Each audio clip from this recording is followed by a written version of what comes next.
Сър Алфред Джоузеф Хичкок е английски кинорежисьор, продуцент, сценарист, създател е на много от похватите в жанра на психологическия трилър.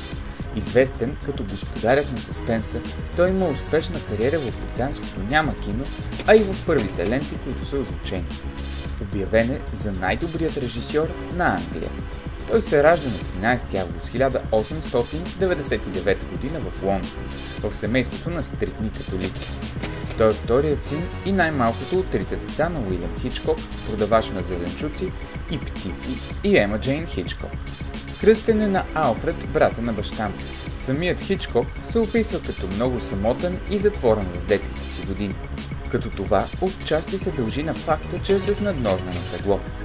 Претърпява много жестоки наказания от родителите си, което по-късно се отразява на филмите, които създава. Хичкок посещава йезуитското училище Свети Игнаций, а след това Лондонския университет. Първата работа на Алфред е като чертожник и дизайнер на реклами. През този период той започва да се интересува от фотография и е нает като дизайнер на заглавни надписи във филм на лондонския клон на филмовата компания, превърнала се по-късно в Paramount Pictures. През 1920 г. получава постоянна работа в киностудиото Айлингтън, където в продължение на няколко години изработва дизайна на титри за неми филми. След известно време започва работа като асистент-режисьор. През 1924 г. Алфред заминава за Германия с режисьора Греъм Кътс, за да снимат филма "Принцесата и цигуларите", чийто съавтор на сценария е Хичкок. Там той наблюдава част от снимките на "Последния човек" на Фридрих Мурнау и остава силно впечатлен от неговата работа. По-късно той ще използва много от сценографските техники на Мурнау в своите собствени филми. Следващата година, 25-та, Хичкок режисира първия си филм и започва да прави трилърите, с които става известен. През 30-те години режисира класическите съспенси "Човекът, който знаеше твърде много" и 39-те стъпала. През 39-та година Алфред напуска Англия и отива в Холивуд. Първият филм, който прави там, е "Ребека", който печели Оскар за най-добър филм. Сред най-известните ленти на талантливия режисьор са "Психо", "Птиците", "Марни" и "Прозорец към двора". Неговите творби са известни със своите ярки изображения на насилие, въпреки че много от сюжетите всъщност служат за примамка и са инструмент, чиято цел е разбирането на многопластови психологически образи.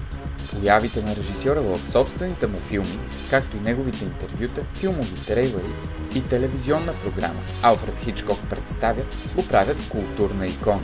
Няколко години по-рано, на 2 декември 26 г., Алфред се жени за Алма Ревил, която работи като асистент-режисьор на "Наемателя", една от първите успешни ленти на режисьор.